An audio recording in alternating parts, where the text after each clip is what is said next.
Hi there and welcome to the penultimate video in our mini-series on playing drums in worship. In this video we'll be looking at playing in times when you deviate from the planned arrangement and times of spontaneous worship and what to play then. And then in the next video, the final video in the series, I'll be playing through a whole song and you can see the different things that we've talked about come together in a real context.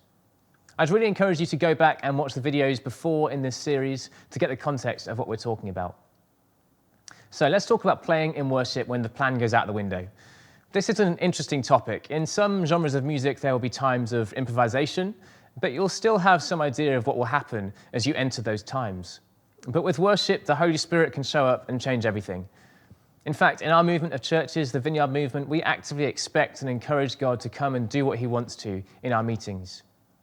So as a drummer, what do you do in those times? And what do you do once the song finishes? Well, the first thing to acknowledge is that in a worship time, we are facilitating a journey towards Jesus. It's not just a random collection of songs played one after the other, but a journey of moving people from wherever they've come from into the presence of Jesus. Therefore, once a song is finished, it's not like your job just finishes until the next song. Instead, you can still play an active part in helping to facilitate people meeting Jesus. Try not to switch off between songs, but stay engaged in the journey that you're laying out for people. Sometimes you'll be in the middle of a song and the worship leader will want to change the arrangement and repeat a chorus, or drop down and build again, or even go to a different song altogether. In these moments, practically speaking, the first thing to do is to follow the worship leader. As a band member, you're trying to serve the worship leader and their vision of how they'd like to lead people to Jesus. So try and have a servant heart and follow them. Often the worship leader will give cues about what they want to do. Sometimes this will be physical, like they might stamp their feet to signal you to build up, or do a round and round motion to signal repeating. They might do guitar up for get louder, or guitar down for get quieter. Try and work out these signals before them ahead of time in rehearsal. Ask them what signals they're likely to give and what they mean, so you have an understanding before worshipping together. Sometimes, though, these cues are not physical, but audible. Let me give you a quick example. I'll sing a line twice, and you can try and guess where I'm wanting to go. I give my all to you. Yes, I give my all to you. Jesus, everything I have, I'm laying at your feet. Come and use me as you please.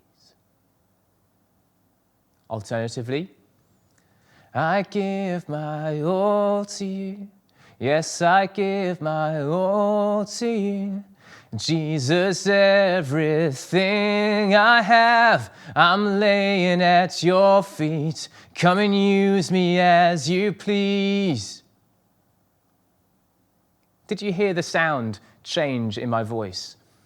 The first one towards the end of that chorus was breathy and soft, probably meaning that I want to stay quiet. The other was harder and with more energy. This is likely to mean that I want to get bigger. So try and listen out for these audible cues from the vocalists. The second thing to do is to look out across the room and see if you can see the Holy Spirit moving. We all have the ability to see him moving if we just tune into him. And as you do that, try and consider how what you're doing can facilitate what God's wanting to do in the room. For example, building up encourages people to engage, but it would damage a quiet moment of intimate connection. So try and see how people are engaging in the room and help them to encounter God. In these off-the-script moments, what should you play? Well, think back to our video on knowing what to play when. Is a beat appropriate? Would a build be better suited? Or maybe you just need to play nothing or just a bit of cymbals. Try and think about where the worship leader wants to go and apply the appropriate technique. However, you want to try to do this as subtly as possible. Often in these moments, the attention has shifted from the music and the band and has shifted to Jesus, which is exactly what we're trying to do.